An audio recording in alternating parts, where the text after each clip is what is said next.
Over the past little over a year now, I've been pretty strict on the carnivore diet. In 6.5 months, I dropped over 100 pounds. But now I'm starting to add in other foods because I'm at where I want to be. One of the foods that I'm starting to add in is fruit.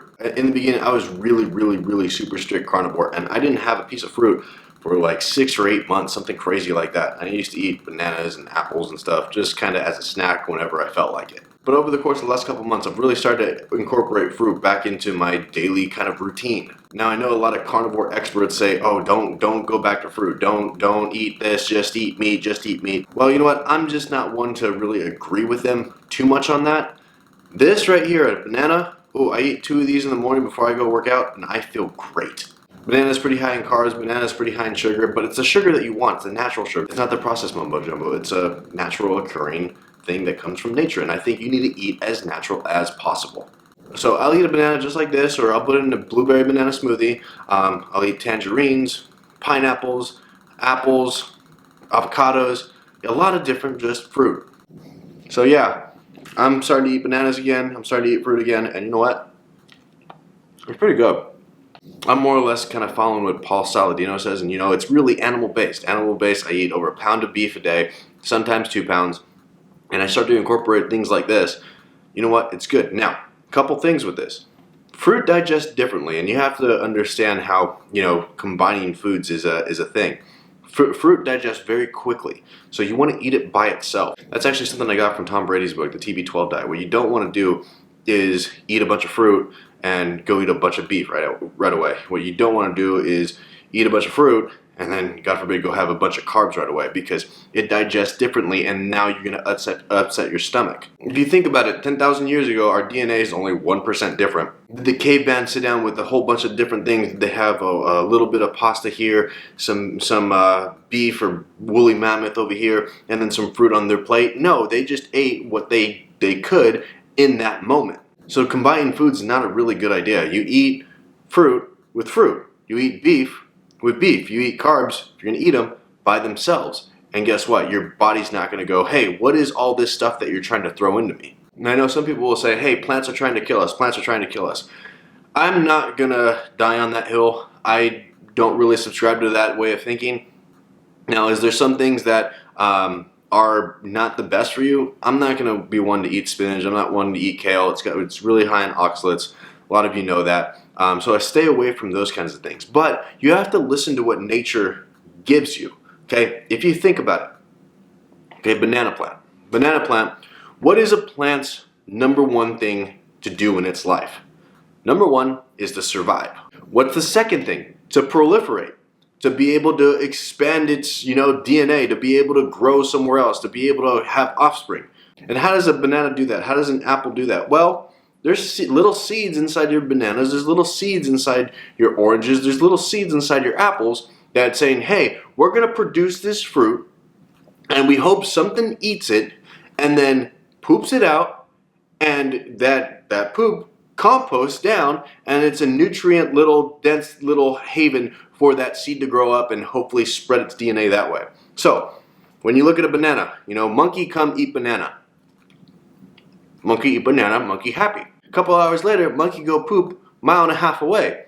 A couple weeks go by, that poop composts down, that seed grows up in that poop, and next thing you know, that banana plant just spread itself 1.5 miles away because of said monkey. So is a banana plant trying to kill us? No, it's trying to make it eat its fruit. That way it can spread.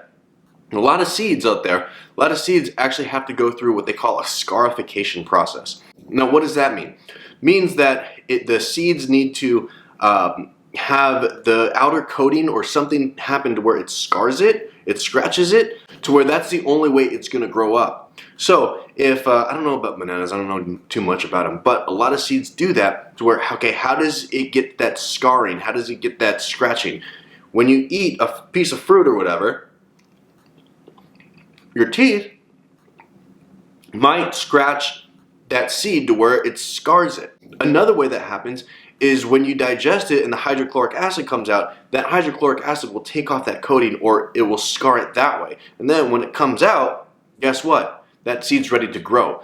A lot of seeds, if it doesn't go through that scarification process, it just won't grow. It'll just sit dormant. So yes, there's plants out there that want you to eat them. But if you look at like a spinach plant, it needs to be able to grow its leaves out, so eventually at the end it can flower, and then it can spread its seeds that way. So does it want you eating its leaves? No. Why? Because those are little solar panels that it's using to collect energy from the sun to be able to get to that seeding, that flowering process. So me just looking at what nature gives us, if a plant wants you to eat it, then you know what? I think you should. And if you like it, you should. Some plants out there like potatoes, guess what? Potatoes can kill you. If you eat raw potatoes, guess what? No good. And then if you eat potatoes, there's a story, probably I saw a couple months ago, where this family had a whole bunch of potatoes down in their cellar, and they let them go bad, and the fumes from the potatoes actually came up, and the gases or whatever killed them. So is that something that you want to eat? Probably not. So what I do is I look for things that want you to eat them. Apples want you to eat them. Peaches want you to eat them. Oranges want you to eat them.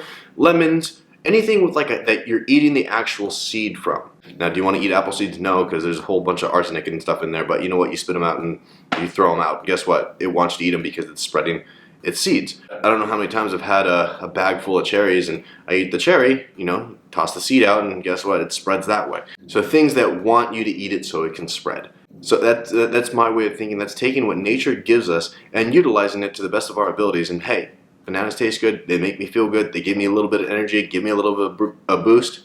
I'm going to eat them. But again, you just have to do what's best for you. You got to do what makes you feel good. If you feel good eating an apple, if you feel good eating a pineapple, if you feel good eating, a pear, then do it. If you don't, stop. Don't go overboard with it. Don't be eating, 20 bananas in a day, because then that's a lot of sugar, that's a lot of carbs to take in. But one or two, I'll do that every day.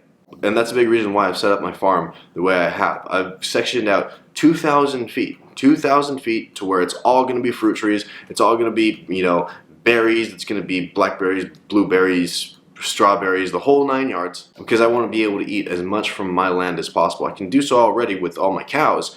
That's the great thing about being on the carnivore diet. You can just go out there, take the cow to a processor, or do it yourself.